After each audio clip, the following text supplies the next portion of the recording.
It is time again to look at the great book of 1 Corinthians, where it seems to be the message to say we are one in Christ, says Paul. We don't belong to different parts and different factions, different little corners and pieces and parts. We belong to Christ, and in Christ we belong to one another. It's also time again to think and worry about Jesus by the lake shore with all the fishermen. The story that ominously starts with, now when Jesus heard that John had been arrested. Interesting text, considering how things seem to be smoldering still in our dear land. And I hope it does become our dear land to all of us again and again. Did I ever tell you the story how I became a citizen of this dear land? No, tell us. You got to understand something. I came here in 1974, 75, in that general time frame.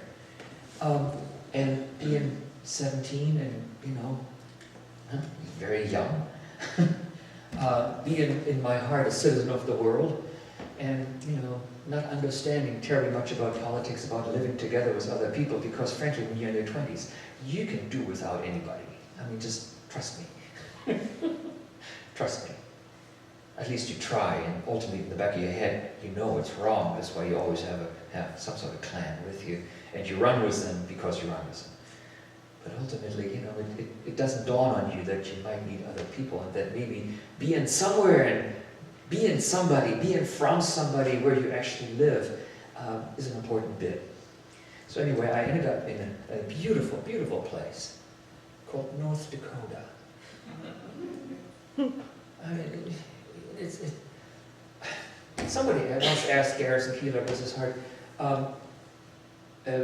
what it would be like to have a president who came from Minnesota and maybe North Dakota, or maybe even Alaska. And he said, well, it certainly would make a difference to have somebody try to lead the nation who had lived in a place where Mother Nature makes, for maybe 6 months of concerted effort to absolutely kill you.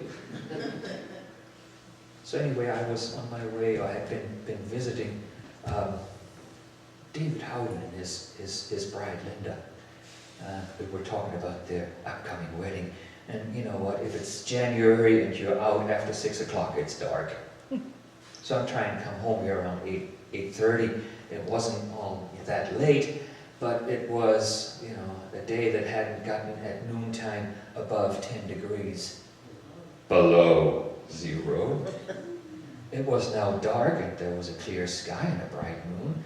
We'll come back to that in a moment. It was a bright moon, and it was now probably 20, if not 25 below.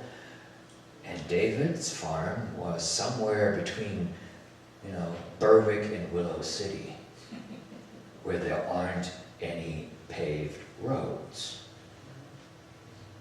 where the local county often drives a road grader through the snow to make sure that the farmers can still find their way home through all the old dirt roads. And here I am, I'm in the dark. There is nothing around. I mean nothing.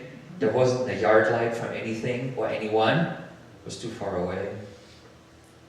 And I zigged where I should have zagged. And now I ended up in a place where the road grader hadn't been, which is never a good idea. Now some of you might remember the little green truck that Linda used to drive. I was in that thing. Again, we'll come back to why that's a good thing. Anyway, I was going a little ways and I went, I'm in the wrong place. I tried to turn around, and of course I got stuck. You had a two-wheel drive. All right, so, and I had a two-wheel drive. Yeah, you remember the truck, unfortunately. So I'm stuck. It is dark. It is night. There's nobody in any range of any CB. That was the only thing available at the time. And here I was. This is where the moon came in handy, because I could actually see. And unfortunately, what I could see was that, the cavalry ain't coming. I am in this by myself. I also kind of dug through the track and realized that, bless our heart, our little cat, we hadn't taken the cat litter out of the back of the truck. I had 80 pounds of cat litter and a coal shovel. All right, it took 45 minutes. I made it out. To this very day, on a cold day, I do not feel the top of these two fingers. I froze them hard enough to where the nerves on them are damaged.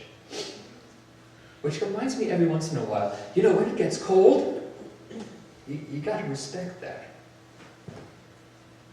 But what struck me even more was the spirit of the people that I lived amongst.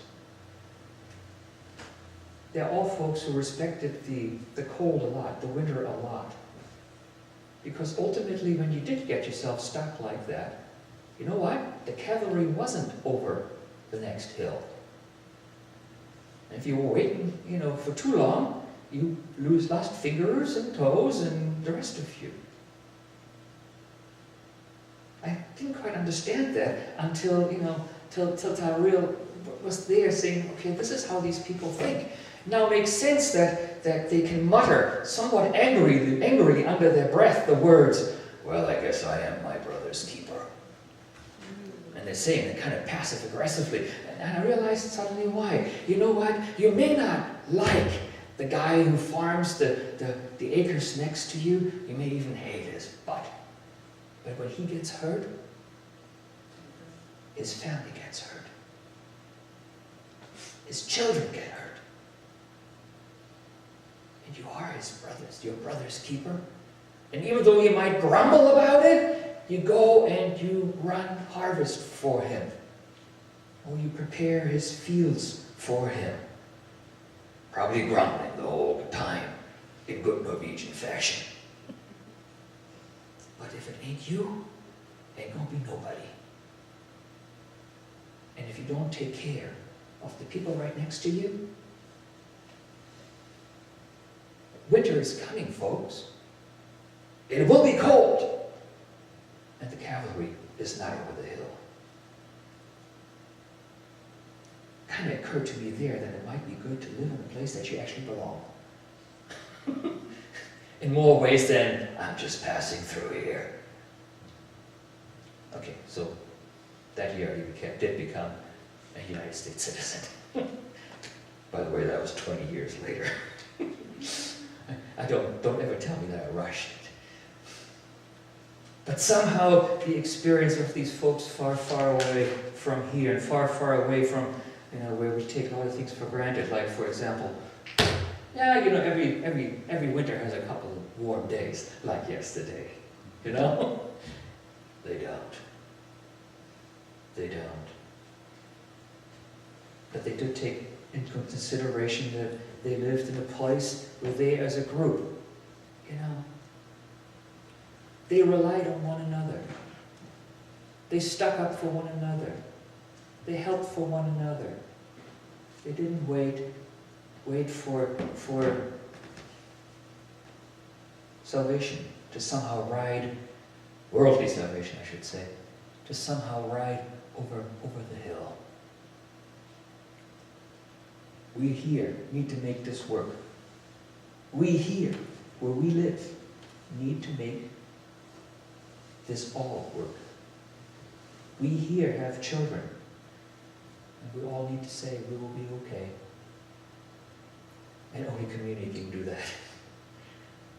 Only a group of folks that believes that they have one another, know they have one another, understand they have one another, can count on having each other's back and having one another's help in hand. And even though they're sore sometimes at one another, will extend the hand, will extend protection, will get between their neighbor and danger, be it ever present or be it in the future, if it perhaps becomes something that will catch up with them when fall comes. We all need that place. Jesus called disciples to be the church because he knew they would need one another. St. Paul fixed churches instead of saying, well, you just all go to different places, because he knew they needed one another. You need one another as well. We all know it. We're all each other's brothers, keepers. I think that grammar was wrong, wasn't it? Yeah, we all each other's. We all each... No, you know what I'm saying. It is true, here where you live. Don't anybody say, as you look around the pews here, that you don't have help for the one next to you, and that you don't need the help of those who are around you. Faith doesn't come easy. Faith never has been easy. Keeping faith in places where there's many temptations isn't easy. We need one another. Right before Jesus walks up to the Sea of Galilee to draft disciples, he is in the desert fighting the devil, who's trying to tell him that the way of the Messiah goes by fame, it goes by power, and it goes by worldly stuff. But we'll consider that in the first Sunday of Lent. We'll get to it then.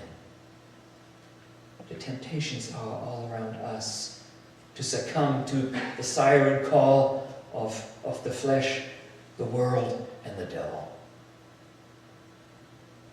And whenever we do succumb to those siren calls, people get hurt. Jesus knew this. This is why he resisted in the desert. And that is the reason that through the Spirit he gathered from all nations and all places a people, the church. We need one another. Believe it or not. You may grumble under your breath and go, well, I guess I am my brother's keeper. But you are. And maybe in Christ that can become a privilege more than anything else, as you use your voice for them, your hands, your goods, your help. There's a lot we can do for one another, with one another, and even for those that live around us.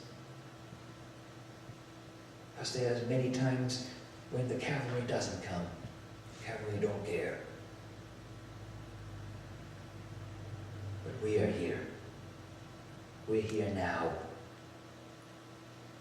And in our Lord Jesus Christ, we've been called to be one, to be here for one another as he is for us, to be with one another as he is with us, to be united, to be serving, to be keeping the peace in Babylon, so to speak, to see to it that around us the people increase and don't decrease, to use the words of Jeremiah, to pray for the peace of the place that we live, the place we belong, the place we call ours. By the grace of God, we've been placed here, and we have work to do. You got called. We all did. And so it goes, friends. We all carry reminders in ourselves of the days that we had some insight into the life of others. I pray that we have many of those reminders and that we heed them and that we stick up for one another.